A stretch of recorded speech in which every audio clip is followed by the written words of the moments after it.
what we will try and cover in today's session is more talking about how the financial industry is undergoing a change due to fintech, as everyone has been used to hearing as another buzzword, but it's all about how technology is enabling, the new, essentially how is it enabling the new world of finance? How is it challenging the traditional model which existed earlier? So what I intend to cover today is, give you a perspective of what's happening in India today. Why is it the time is right today? Why did this change happen now and not earlier? And what all can you expect going ahead in the coming years, while some of the changes, some of the transformation is already apparent? I think there is some more which will come in the time to come. So we will understand all of that in today's session, and I think, as Manika said, I would welcome a lot of queries on all the content and what we are talking about here. So please feel free to ask a question whenever you have it using the chat window. Please feel free to share the question, and we will address all of them in the end. Before we go into the session, I just wanted to take a few moments talking about the MSME industry. We all understand how this industry plays a key role in the overall India, economy. Today, there are different also definitions which exist, which was the reason I put it out here. This was a definition which was done by IFC, and this right now is in INR million for some of you, if you want to do a quick conversion, essentially 1 million is 10 lakh. So a micro enterprise is defined as, from a perspective of a company, if it's in a manufacturing sector, someone who has around close to 25 lakhs of investment in plant and machinery, while the same for service sector is 10 lakh. And for a small, enterprise, the definition is around 25 lakh to a 5 crore for a manufacturing sector, and greater than that classifies as a medium. For a service enterprise, the investment is typically in the order of 10 lakhs to 2 crores, and that will make them a small enterprise. That's how and the reason I'm using this definition is that because in the next couple of slides, we will see what are the challenges today MSME enterprises face in terms of their overall business. So I think in this report, which was done around 3 years back, one of the biggest gap which came out was around the overall finance need. And I think this finance need was structured. This is only the gap in the Indian market. It was structured across, unorganized enterprise or unregistered enterprise, and which is from a registered and a structured enterprise. So what we look at today, while addressing unregistered enterprise need requires different solution, what we are more discussing today also in the subsequent session is about, what was the demand across registered enterprises and how big the gap is today. And essentially, in a nutshell, while we see a debt demand, we see there was a demand across equity, but the immediately addressable debt demand in India is around close to 9.9 trillion. I think over different survey, not only in this report, I think everyone has been talking about a demand which is anywhere between 8 trillion rupees to 15 trillion rupees. That's the gap which India needs to fulfill, or which institutions need to fulfill to ensure that the country continues to grow at the pace it needs to grow. And I think in this, we can divide this demand across short-term and long-term.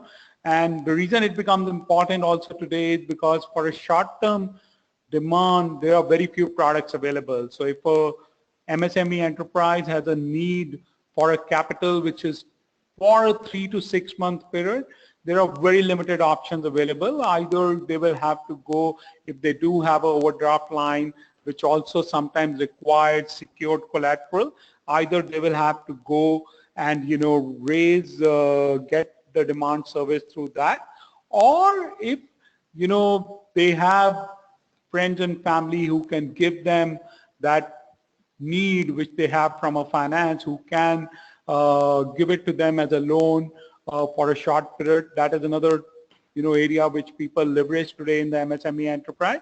Or the last resort is money lenders, because a lot of institutions today do not have products which meet this demand.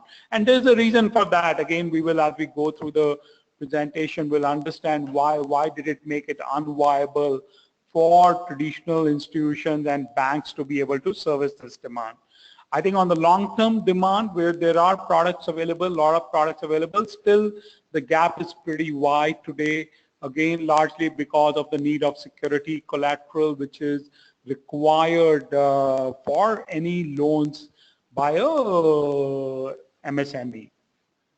I think when we, in this survey, also looked at what are the topmost gaps in terms of for MSMEs today, what are their biggest challenges.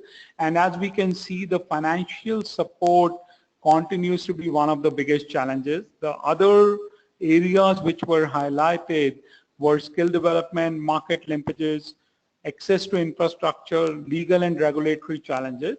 So there are different initiatives which are addressing different challenges. The whole skill development initiative which Government of India is driving is meant to address the skill development market linkages.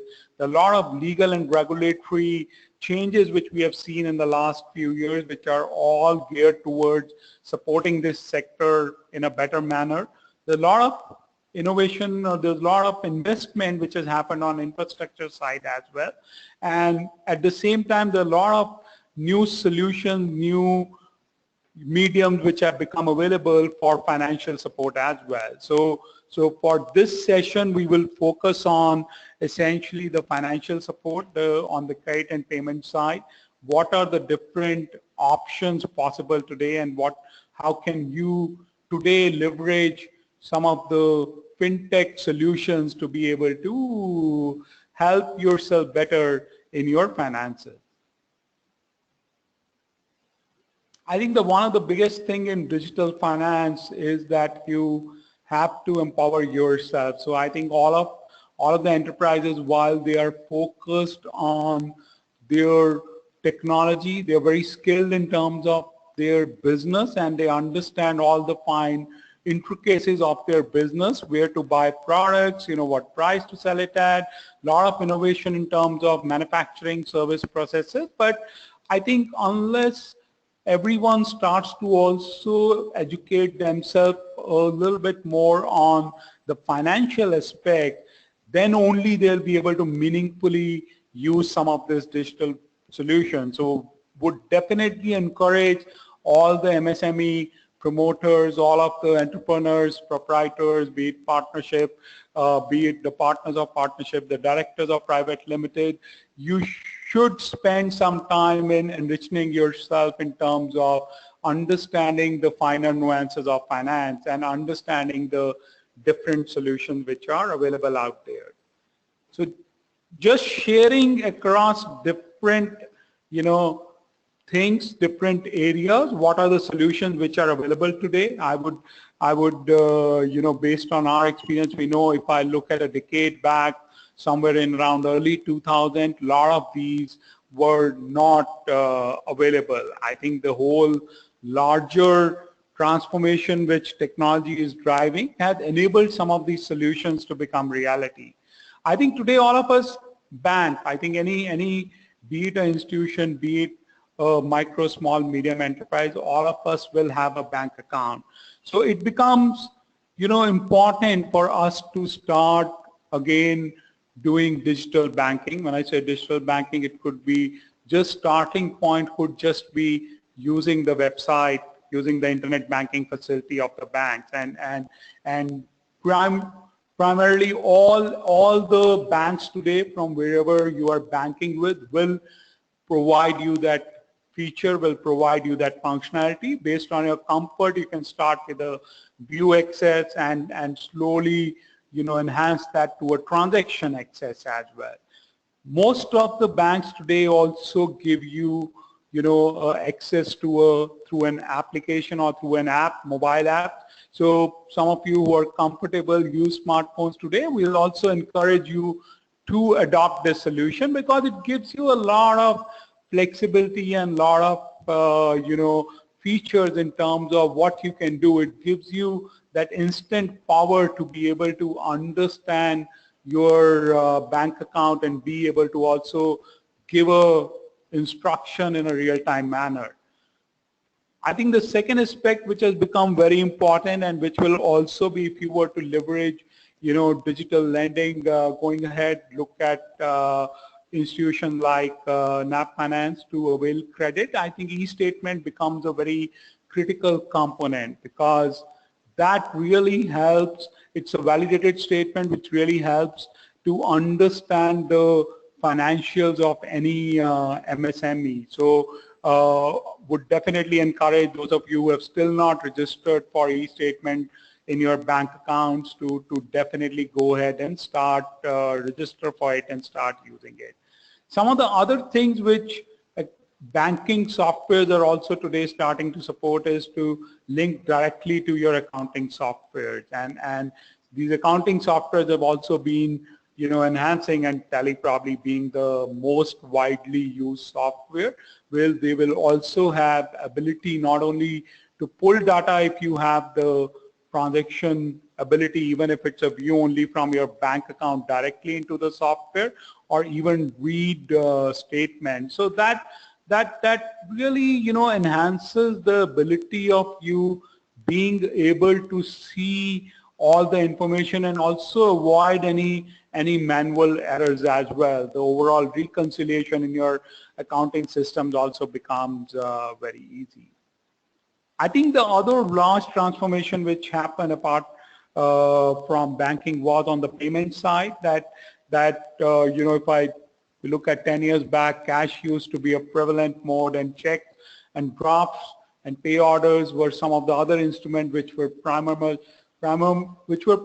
the main mode of transaction for B2B payment, any business-to-business payment as well. But today, I think there are multiple solutions available, and depending on what kind of enterprise you are, whether you are serving a business or you are serving an end consumer directly, will require you can adopt different kind of solution. I think probably demonetization made almost all MSMEs, all enterprises aware of the different solutions out there. One of the ones which at least I wanted to highlight today was UPI. So I think UPI and BEAM is the application which is NPCI application, which is a Government of India mandated bodies application, which enables not only you to collect money but also to send money. And the biggest power in UPI is that you can essentially send money or receive money from anyone without knowing all the details like IFSC code or the bank account number. You just need a simple identifier. Like for NAP Finance, we have an ID called as NAPP at ICICI. That's one of the UPI IDs we have. We have some other multiple UPI IDs, and if someone sends money to that UPI ID, we will essentially immediately receive it on our bank account. So not only is it real time, it also is instantaneous, and it is also free in terms of moving money from one account to another. So this is going to be a big disruptor in terms of accepting and receiving payments. So if some of you have still not started using UPI, will definitely encourage everyone to look into UPI as a means for accepting and making payment for from your account, and you can reach out to your bank to get your account enabled to do that if it is not already enabled. A very, very powerful mechanism to accept payments not only from consumers, even from businesses, both sending payments and receiving payment. I think so that is something which is, you know, also if I look at, also allows you, if you use this right in the right manner, it also allows you to manage your cash flow much better, because one of the other powers of UPI is that you can actually, if you know the UPI ID, you can send a request for a payment, and all the person on the other side has to do is they just have to accept that payment request, and the money gets debited from their account and comes to your account. So I think the chances that an error could happen, the chances that, you know, because of the huge amount of information which was required to be shared earlier when we were exchanging IFSC code, bank account, chances you will input something wrongly, I think gets, you know, gets taken care in UPI. As long as you know the ID right, it will show you what is the name of the person or the entity to which the money is going, and you can send the money instantly and also receive it, send them a request to pay you. I think India also invested a lot of amount in creating a separate RuPay infrastructure. You know, this, while when I say RuPay there, while we all see those debit cards and some of the credit card largely by a nationalized bank which are using, you know, RuPay card. But one of the biggest things which sometimes people are not aware about is that the RuPay was essentially again something which NPCI drove and is also a government approved and infrastructure which government spent a lot of, you know, hundreds of crores in creating that, and is also a very low cost infrastructure. So today when I say low cost, I mean low cost for the user of the infrastructure. So today if you have a RuPay card, and you are, even if you are accepting a RuPay card, you will have a much lower merchant discount rate as opposed to what you would traditionally pay for other competitor products as well. Now again, the adoption of this is increasing. There are already early adopters out there for a lot of these solutions. So if some of you have not started using them, we'll definitely encourage you to look at these solutions as well. What we are not covering too much in today is around digital investment. So I think it's a separate topic in itself, which is all about how do you manage your free money much better? How do you essentially leverage any money which you have available and park it in a right instrument, not only in a fixed deposit, but some of the new ways of managing investment even allow you to park it in a mutual fund, in some other instrument also, depending on the time period you are looking at. And they are again very easy to use. You know, once you are enabled to use that, once the KYC and all is done, they are all single click mechanisms to manage your free money much better instead of letting it lying idle in the current account.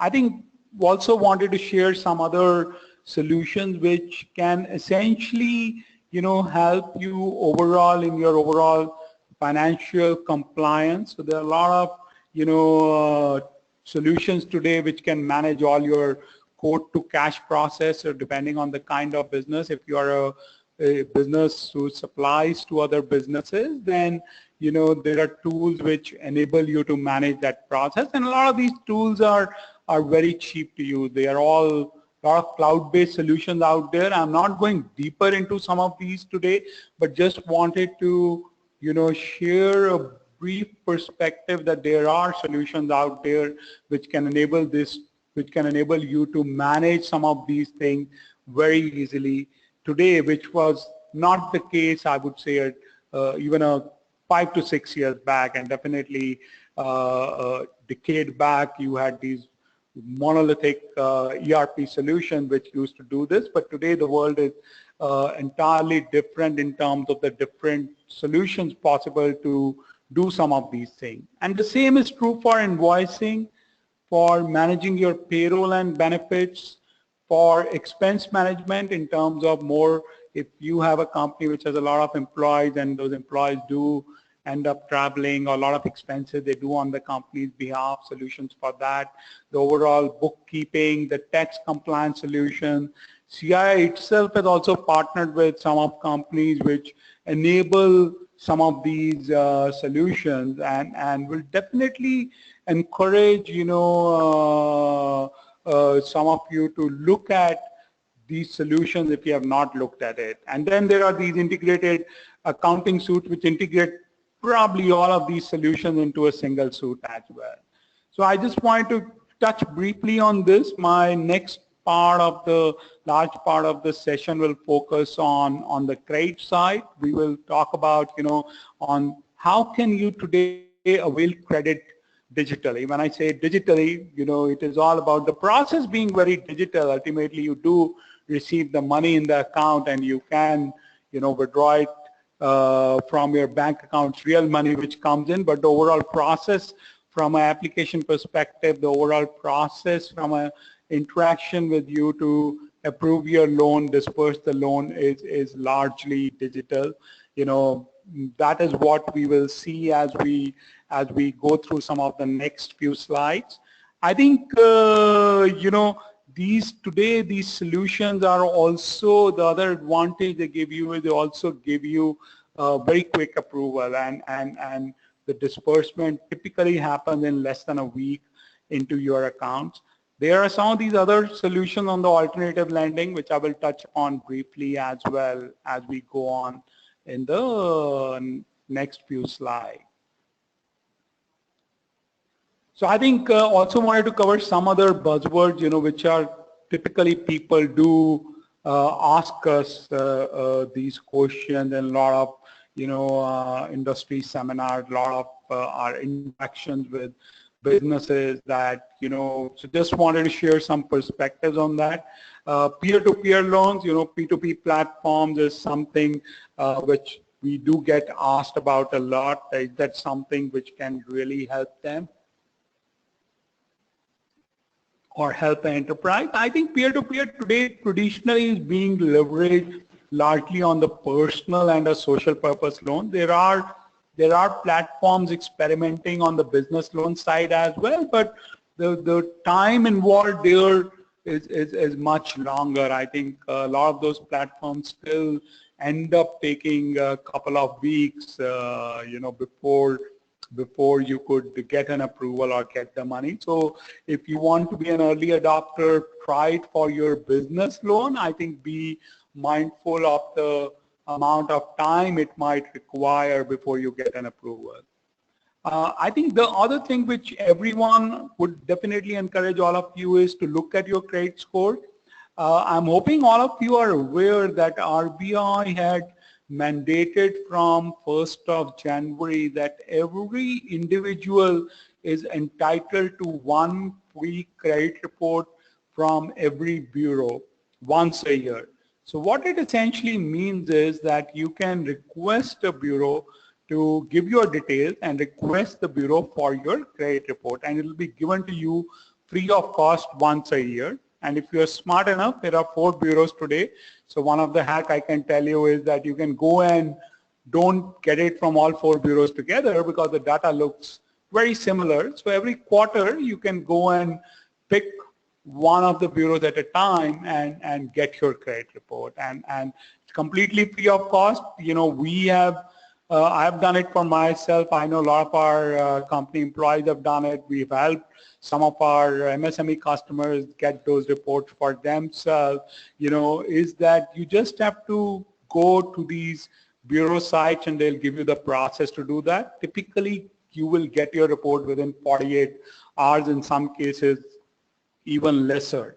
I think the other part is it's also become very important that all of you understand how your bureau score gets impacted. What all does it get impacted on?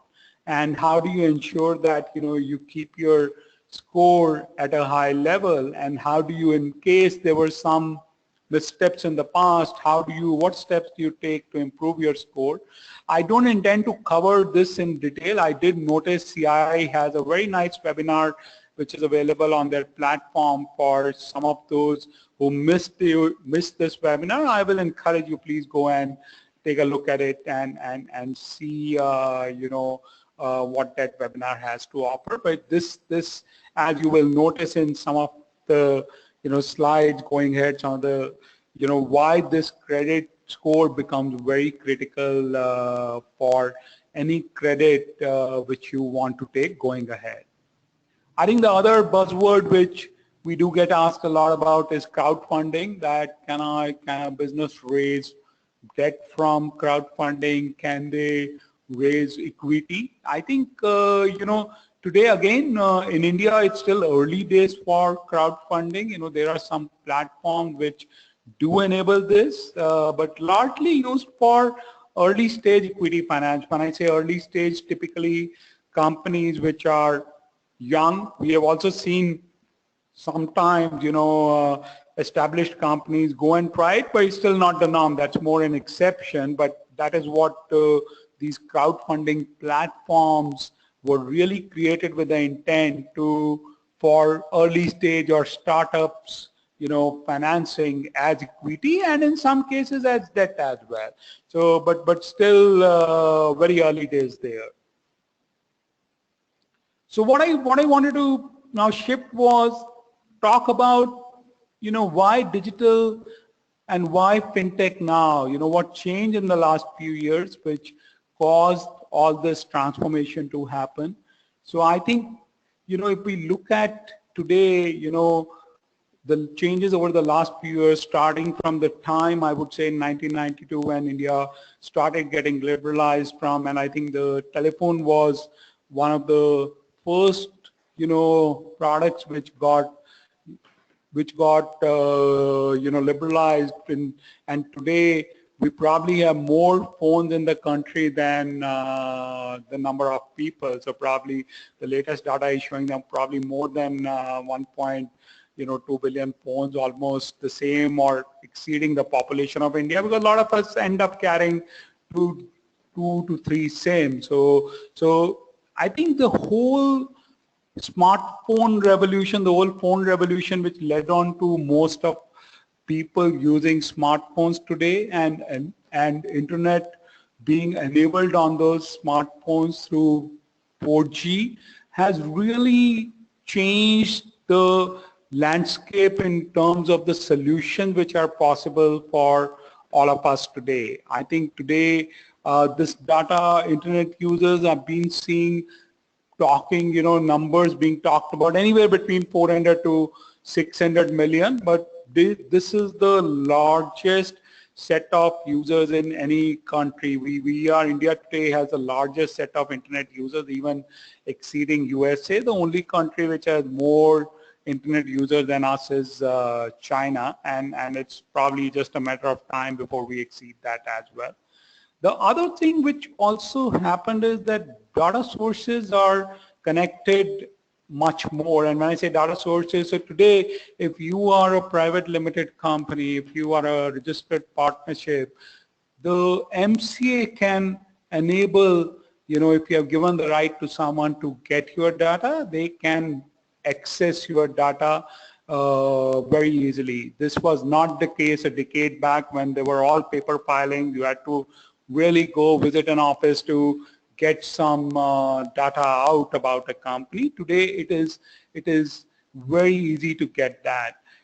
Today the validity in terms of checking a validity of a PAN or Aadhaar is instantaneous. When you go apply to any institution, after you've submitted the application, the first thing the institution does is validate the KYC, and that is today happening in a real-time manner, as opposed to in the early days where you were still relying on original, document being shown to them, and there was still, it was always still suspect that, is this original document really an original? Is this, how do you authenticate that?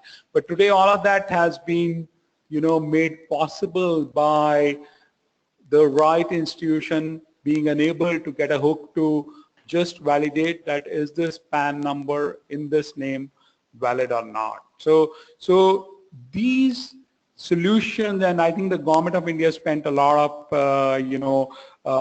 money on infrastructure, a lot of this technology transformation in the government solutions which enabled this to happen. I think the overall, all of us like speed, convenience of whatever solution we use, which has made all of us adopt some of these solutions as well. You know, today, be it payment of property tax, be it, you know, getting some certificate, today you can, in majority of the cases, get it through a digital, medium, through the digital site of that particular government department or whatever private institution which is where you are seeking to get that information from. I think the enablers, a lot of other things which have also happened is, today, while the bureaus came in probably a decade back, and a lot of bureau data still continues to be relied as a check for people who do have a bureau history to determine what has been their typically, willingness to pay whatever credit they have taken, how good has a individual been on making a repayment or a company been on making a repayment. The other things which are also happening is, which are just the initiative which RBI has mandated very recently, is setting up of a central KYC as well. So which ensures that, which will actually be something very useful for all of you going ahead as well, is that you will go and give your KYC once to an institution. The next time you go to a different institution, you don't have to give all the proof again. You will essentially be able to, by virtue of the CKYC number which is given to you the first time you would have given your KYC, it allows you to go to another institution and quote that number, authenticate yourself, and they'll be able to download the information directly from the CKYC system. So a lot of these initiatives are already out there in terms of, which are enabling access to data. I think the overall Aadhaar has become a very important number for every individual. Today, we are seeing it as part of, if we have a PAN today, we are filing a return as an individual, it's become mandatory to have that linkage as well. And that becomes a very, key mechanism for a financial institution, be it a bank or an NBFC, to recognize and authenticate any of their customer, be it a borrower or be it a depositor. So I think these all things started happening over the last few years, and all of them have really become a reality today. Some of them are still becoming a reality, like the CKYC just from April 1st onward, which has been made mandatory for all institutions to use. So a lot of these initiatives and will also continue to happen. I think there are some more few initiatives I'll talk about in the next few slides, which are still happening and are not done, or not a done deal. I think the other big challenge, and this goes to when I touched upon the part earlier, that why is short-term debt not available easily from an institution? Why can't you go and get a loan for 2 months, 3 months, like you can go and get it from a money lender? Why can't you just go and get it the same day for a month, whatever duration you are looking at, considering the fact that you have a strong history, you have always paid on time, but still it's not possible if you don't have collateral, if you already have not set up a line to be able to get access to that cash. And it's largely been related to cost. It's largely been related to the fact that the amount of effort and time required for an institution to be able to access you has largely been happening in a physical manner. You will call someone, they will come, take an application, they'll go back, some multiple back and forth will happen in terms of ensuring they have all the information. Someone has to go review, analyze all the documents given to take a decision what can be done, and which can take anywhere from a couple of days to a few weeks, and then the disbursement process has to start, but will not work for a lot of scenarios when an enterprise or a business needs money. So I think this is where the digital channels and the automation has helped by empowering you to be able to give all that information digitally, and empowering the institution to be able to authenticate and validate all the information to give and to approve a loan pretty much the same day, if not the next day. And in the Western world today, I think a business loan, typically can be applied and be dispersed in the bank account on the same day, sometimes in a couple of hours, be it as low as even 1 to 2 hours as well. India will also get there. I think India is not very far away from getting there. The only challenge in India which still remains is that in the Western world, the overall legal ecosystem to collect the money is much more stronger. I think India still has some way to go there, which sometimes can take a couple of years for institution to get their money back if some customer does become delinquent, and especially even if customer has the ability to pay but is still choosing to be delinquent. So we are all seeing a lot of data on willful borrowers, where the central bank is looking at working with banks how to resolve that, how to strengthen the system. So we will get there as well. Our view is it's only a matter of the next few years, maybe 1 to 2 to 3 years, where this ecosystem will also become stronger, and then the same day loan disbursement for a new customer will become a reality. I think today, if you are an existing customer of an institution, and even for us, if it's an existing customer who is requesting for a top-up or is requesting for credit, just because you know so much about them, you have the ability to give the loan the same day. But for new customer, it still is probably anywhere between 2 to 4 days, which should also change in the coming few years, also probably become a day is what we expect. But I think all of this is possible only if you enable yourself to get served digitally, only if you empower yourself and follow the digital process to be able to get served digitally. It still will be a challenge if you're using a physical or a paper mode to get credit. I think that will still take more time. So it again depends on your scenario, your need, which should determine what you should do. But if you today need a quick loan, you need it for a short term, the best solution for you is to go and get yourself served digitally through the new age NBFC. What I wanted to do was talk about some of the initiatives in progress. So we looked at some initiatives which are already a reality. Let's look at some of the initiatives which are essentially, in progress, which will become, which are either in the initial stages, so you can still choose to be an early adopter of some of those initiatives, or, you can continue to watch for some more time before they become mainstream and you adopt them. I think eKYC is more from an individual perspective. So some of you who are proprietors, can still use eKYC if you have Aadhaar through a biometric,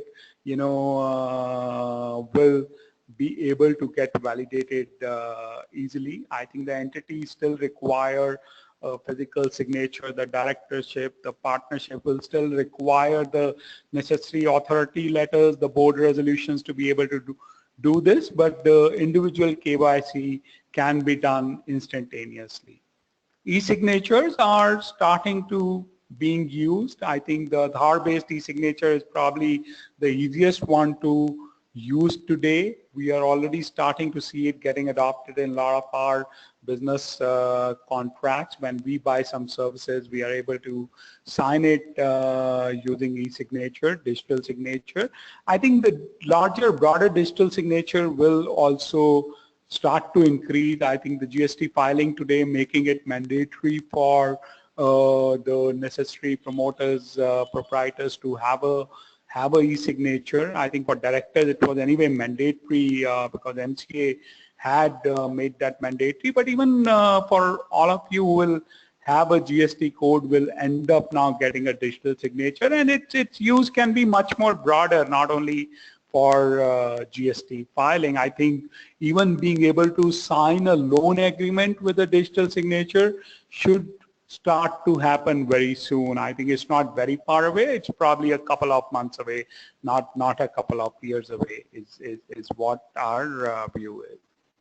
The other thing which is again our central bank proposed platform. There's a initiative called Threads, which is an invoice discounting platform for SMEs, because in India, the amount of invoice discounting or factoring business is still very small. I think it's still less than it's in lower single digit, 2 to 3% compared to the developed economies where almost 40 to 60% invoices gets discounted, because it really become a secured instrument. So the overall, even the interest on when you go for invoice discounting is much lower compared to a different product.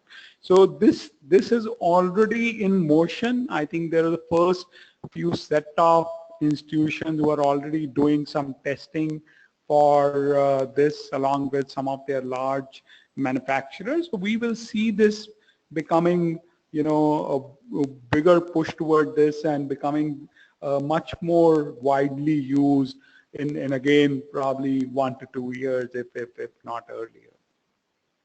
The other initiative as part of, I think, India Stack is another thing which is used a lot, but essentially it's part of the technology stack which is available on Aadhaar. I think DigiLocker is one such initiative as part of India Stack, where what is happening is that the government is allowing you to store all your digital documents, identity documents, some other financial document in a digital locker, and they call it a DigiLocker, and you can choose to give someone access for a limited period of time. So if someone is asking for all your financial information, like today, if someone was to apply to loan on a digital, even on one of the websites of institution like NAP Finance, some of these new age NBFC, you will still need to provide some of your KYC and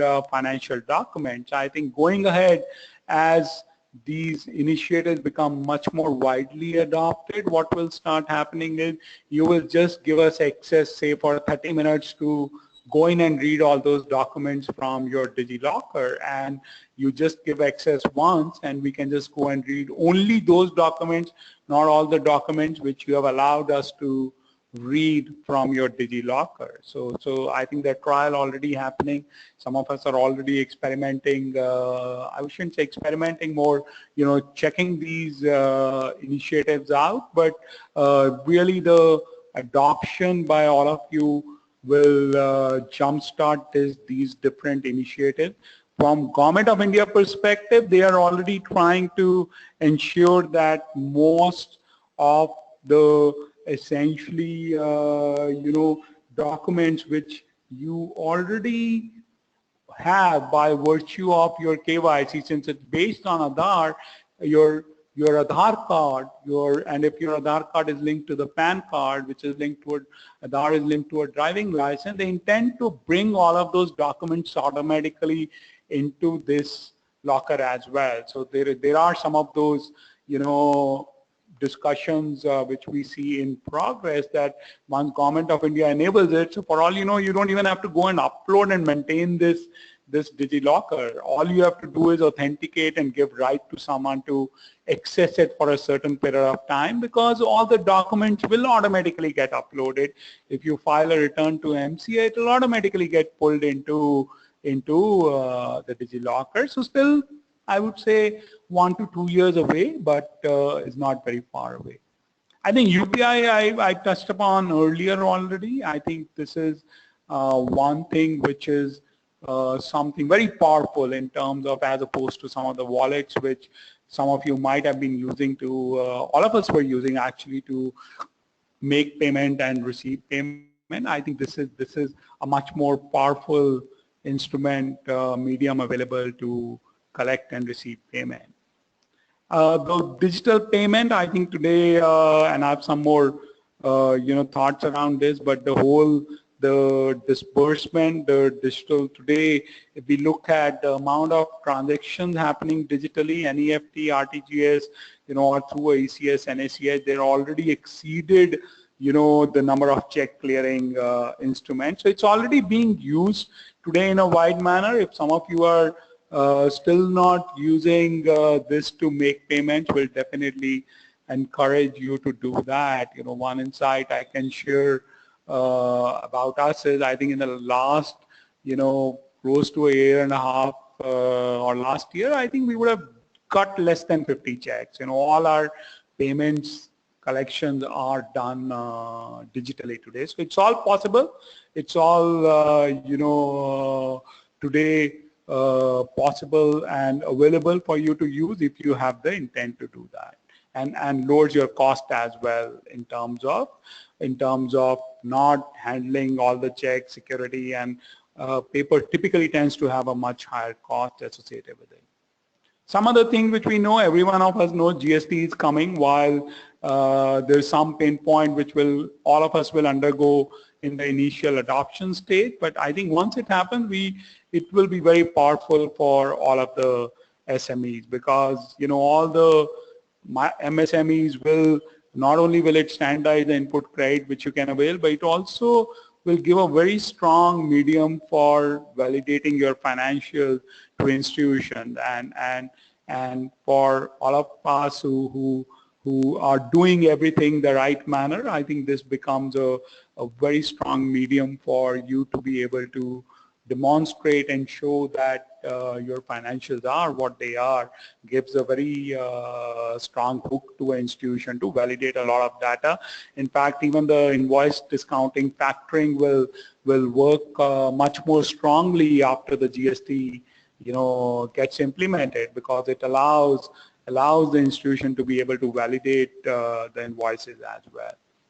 I think mobile apps, different kind of mobile apps. The only reason I put mobile apps there is a different kind of financial related mobile apps there today. A Beam Beam app is available if you were to use UPI. You can use your banking, your digital, your bank accounts, your institution's mobile app to be able to view transactions, to be able to even do transactions very easily. So the other thing which mobile apps do is, a lot of institutions, if you have given them the right to do that, they also allow them to understand behavior. They also allow to understand financials, especially for new institutions who don't have credit history.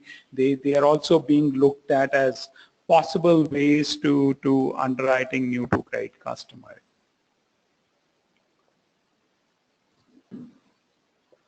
I think some of the other trends, which are already there. India essentially, so far we have always considered India as a data poor nation, because largely, even for the micro small enterprises, they're getting like even things like social data. While there's a lot of data out there, but it's still very data poor from some of the businesses perspective, and this is where some of these things which we were talking about as a digital identity, the financial data, be it an initiative like a CKYC for identity or a DigiLocker, the bureau data, some of the GST data, a lot of social data, a lot of this will be available, accessible, once you have authenticated someone to be able to access that data, either only for a small period of time or for a longer time, which will enable decisions to happen much more quickly, especially related to credit as well. I think not only due to demonetization, but before, even prior to that, the average transaction size across different payment mode has been reducing. So so India is essentially moving to a lower transaction size compared to a large transaction size economy. So while wallets are, in few hundreds, cards are typically 1,000 rupees to 1,500 rupees being a average. So what it essentially means is, why is this important, is that it can only happen if it's a digital medium or electronic medium. In a paper, like a check or a cash, typically ends up having a cost for a higher transaction. So digital enables, electronic mediums enable transactions of lower cost to be handled. I think electronic clearing, I already talked about that, has already crossed paper clearing by value and not in number of transactions almost 2 years back, and it continues to grow almost at a 50% rate compared to the traditional medium. My last part of the presentation, in this, I wanted to share, how does applying for a loan credit look on a new age platform. So, we all sometimes have a fear of the unknown, that what is this? Is this going to be difficult? What all am I supposed to give? So just wanted to give a very brief glimpse on what is typically expected. Today, again, when you go into any of the new age digital NBFC like us, the process is very simple, straightforward. The overall information which the institution gives is also significant out there. So if you have the time, you want to spend, understand why am I giving, what am I giving, the FAQs and ability to chat with a customer service representative will help you to clarify why something is required, which is being requested. So for a short-term loan, and since that's the product NAP Finance Services, I just wanted to give a glimpse of what essentially is needed for a company to approve and disperse a loan. So the KYC is always important, so there is a need to get a company and a promoter KYC, and they are all today becoming standardized in the manner that since PAN and Aadhaar has become mandatory for everyone, so those two documents become the promoter KYC, and a company KYC can be their tax registration certificate. The only other two additional set of documents which are required are the bank account statement, because since it's a short-term loan, it becomes important to understand the recent cash flow. More emphasis is given to that rather than the past 3-year, 5-year financials. And the latest VAT service tax return, again from a perspective of understanding the amount of business which is being done. And while these documents are traditionally preferred to be uploaded, but they can be sent as email as well. I think even the new age tools like WhatsApp can be used to click a photo of the document and send that. Most of us today, including NAB, will approve the loan after all of these information, the information required in the digital loan application, along with these set of document is given. Within 2 working days, you will have a conditional approval of the loan done, and be with you as an offer with yourself. So, and once the loan offer is there, you can understand it, you get to understand all the details about the loan, all the EMI details, the interest, everything is completely transparent. And once you clarify whatever you need and are comfortable with the loan offer and you accept it, the loan agreements are all pre-printed, and a physical visit happens to get a signature and a a final diligence of the business as well. So which typically happens within 1 to 2 working days of the loan offer being accepted by the business. The disbursement happen into your account, the collections happen to your account, you get access to your account to be able to see, all your outstanding payments. So whatever account you use to log in to apply for the loan application, if you were to use that after the loan is disbursed, you will be able to see the latest loan status as well. So application to disbursement in 80% of the cases is less than 5 working days, can be for the customer who's an existing customer, can be on the same day as well. The other thing which also happens is that the overall pricing of risk also is for each entity is different based on your financial, based on your score. The interest which is offered to you on the loan can vary a little bit as well. Just to give you a little bit insight into how the different data is being used. So there are close to around 1800 plus data points which are used to give or approve your loan, and it's not just the CIBIL or the bureau score which is leveraged to approve. A lot of focus on your transaction data. In fact, that has the, for a short-term loan, the maximum emphasis is on that. Apart from that, a lot of other data in terms of your bureau data, your identity data, social data, a lot of your industry performance analysis which is already coded in based on what kind of industry you are, is all leveraged to determine essentially the loan offer.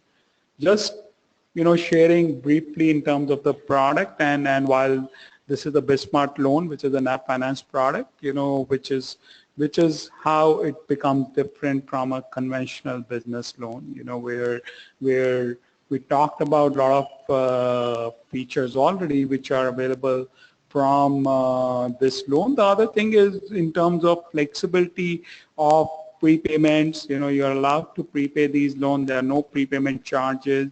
You can choose to have multiple disbursements, get approval for, say a 10 lakh, but choose to only take 3 to 4 lakh in the first tranche and come back and later on whenever you have a need to take the subsequent tranche, which can be dispersed the same day as well. So completely, but this is only possible if you are able to self-service yourself, if you are able to adopt and be comfortable with applying on the website, give all the information, upload all the information to be able to get this approval very quickly.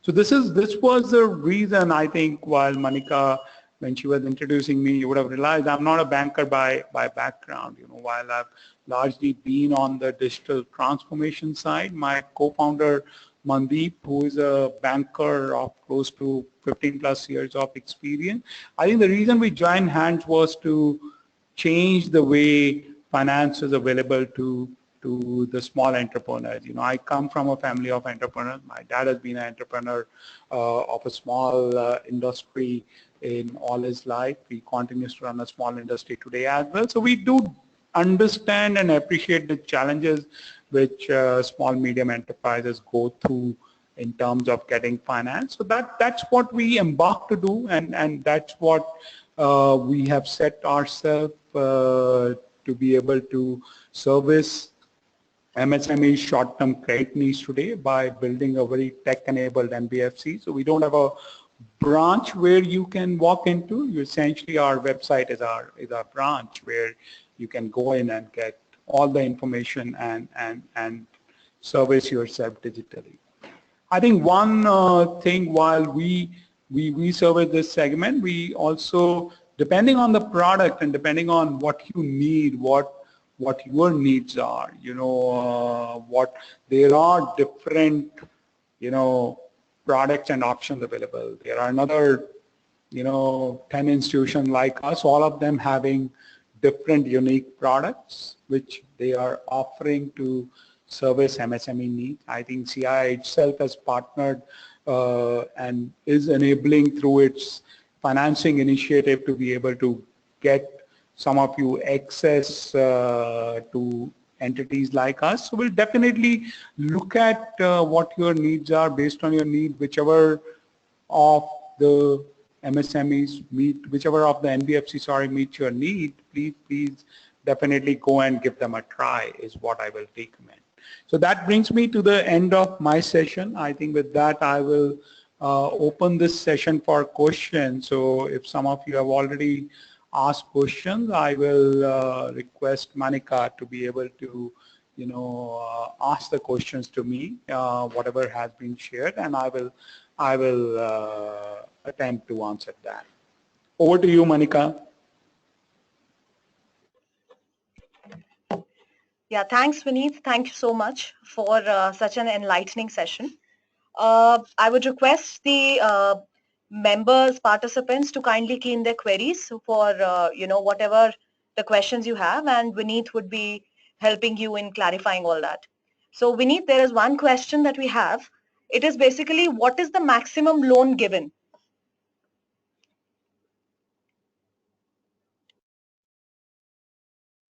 Vineet, can you hear me?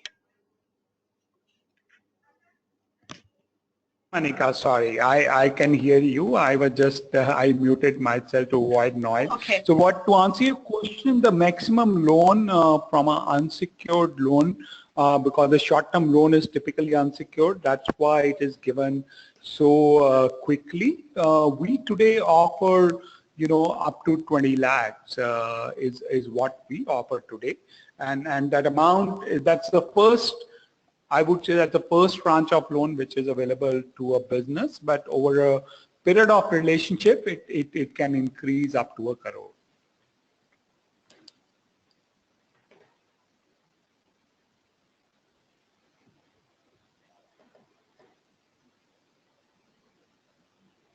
Yeah, the other question is, what is the overall interest rates which is charged? See, the overall interest rate can vary depending on the profile of the business. It can vary anywhere because it's a short-term loan. It can vary anywhere between 1.1 to 1.5% per month. So that is what is the range depending on the risk profile of the business.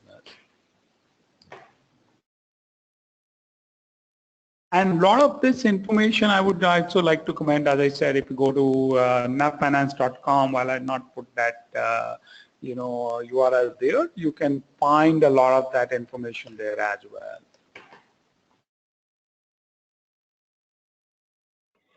well. We need somebody wants to know, are you operational in South India? We are operational in South India. We are headquartered out of Bangalore.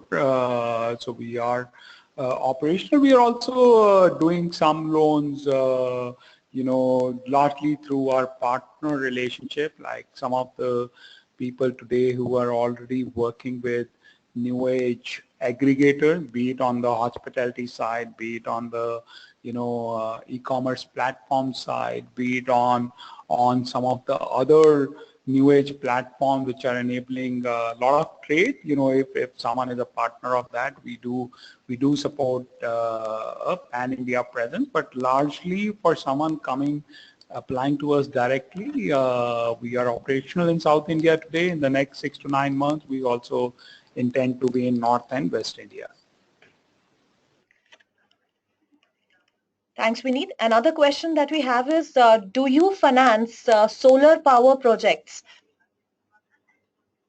So, see, solar power project as a product requires a longer gestation period. So, but if a solar power project has a short-term loan which meets our requirements, that is, which meets essentially is the product which we have, the BizSmart, is something definitely we can do. But traditionally, as an industry, sub-industry, solar projects have a gestation period of 3 to 5 years.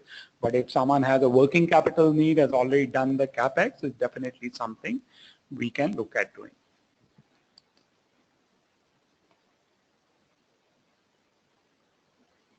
Okay, Vineet, another question is, would like to understand your loan eligibility criteria. What are the kind of business volumes MSMEs need to have? See, for our product, and I'm again talking our product, and as I said, I will also say while I'm talking about the NAP Finance product, I do know different MSMEs, or different NBFCs like us, new age NBFCs do support sometimes different eligibility. For us, we expect a vintage of more than 1 year, so we expect the business